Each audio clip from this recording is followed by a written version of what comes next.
Di video kali ini, saya mau bikin resep cemilan yang super mudah, cukup diaduk aja dan rasanya enak dan super lembut.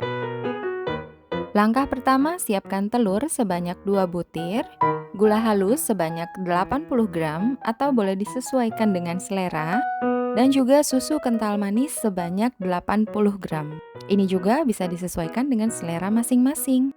Aduk rata sampai telur dan gulanya larut. Karena nggak menggunakan mixer, di sini saya pakai gula halus. Tapi kalau teman-teman mau pakai gula pasir juga boleh, asalkan pastikan dalam mengaduk gulanya supaya betul-betul larut. Selanjutnya, masukkan setengah sendok teh ragi instan dan juga santan cair sebanyak 300 ml yang di sini akan saya masukkan secara bertahap sebanyak 2-3 kali.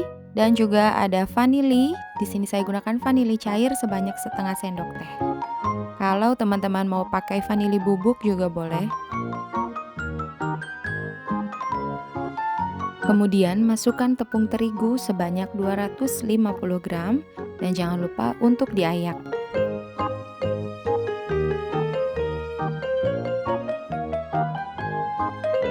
Selanjutnya ini kita aduk supaya semua bahan tercampur dengan rata.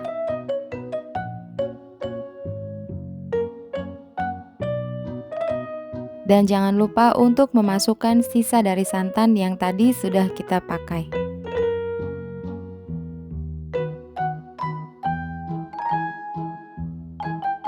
Selanjutnya ini santannya langsung aja kita masukin semua dan aduk kembali. Pastikan supaya semua bahan tercampur dengan rata. Langkah selanjutnya, di sini saya mau tambahkan pasta makanan. Di sini saya gunakan yang warna hijau dan juga warna kuning. Tapi di sini hanya opsional saja. Kalau teman-teman tidak mau pakai, boleh di-skip.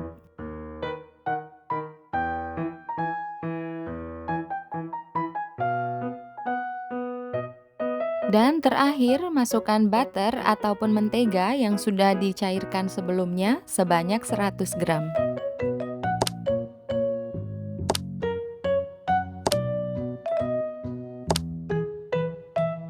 Langkah selanjutnya, kita akan istirahatkan dulu adonan selama kurang lebih 60 menit atau sampai adonannya mengembang 2 kali lipat.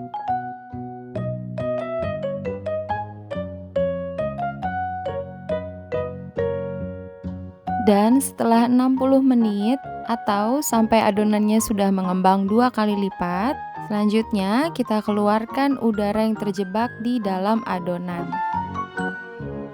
Caranya cukup diaduk, teman-teman bisa lihat sesuai dalam video tutorial. Dan langkah terakhir, kita masukkan garam sebanyak setengah sendok teh. Di sini teman-teman bisa sambil panaskan teflon. Dan selanjutnya olesi teflon dengan menggunakan butter ataupun dengan mentega. Di sini saya gunakan teflon yang 7 lubang. Kalau sudah panas, teman-teman boleh tuang adonannya. Tuang adonan kira-kira 3/4 dari cetakan loyang. Kalau sudah, selanjutnya tutup sebentar dan tunggu sampai kira-kira bagian permukaan atas agak sedikit lembab. Lalu kita buka dan kita bisa tambahkan topping sesuai dengan selera masing-masing. Topping yang saya gunakan kali ini ada 2 macam, meses coklat dan juga keju parut. Kalau sudah, tutup kembali loyang. Tunggu selama 2-3 menit dan selanjutnya siap untuk diangkat.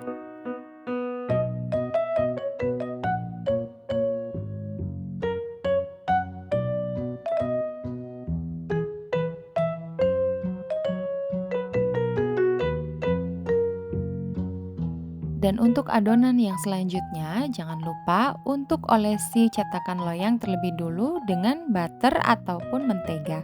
Sama seperti tahap yang sebelumnya. Dan untuk satu resep yang saya gunakan kali ini, saya bisa menghasilkan sebanyak 13 buah. Selanjutnya, di sini akan saya contohkan untuk pengemasan buat teman-teman yang mau punya ide snack untuk arisan ataupun untuk ide jualan di rumah. Teman-teman bisa gunakan plastik OPP berukuran 10 ataupun 11, dan untuk lebih cantik, teman-teman bisa tambahkan dengan stiker. Untuk caranya, teman-teman bisa lihat sesuai dalam video tutorial. Dan snack ini juga cocok banget untuk dijadikan menu pilihan berbuka puasa yang sebentar lagi akan segera tiba. Kue yang satu ini betul-betul enak banget, super wangi dan juga super lembut di dalam. Nah, ini teman-teman bisa lihat kan, kuenya betul-betul soft banget. Jadi gimana teman-teman? Gampang kan cara buatnya? Kalau teman-teman suka dengan video ini, jangan lupa untuk share video ini sebanyak-banyaknya. Dan terima kasih sudah menonton.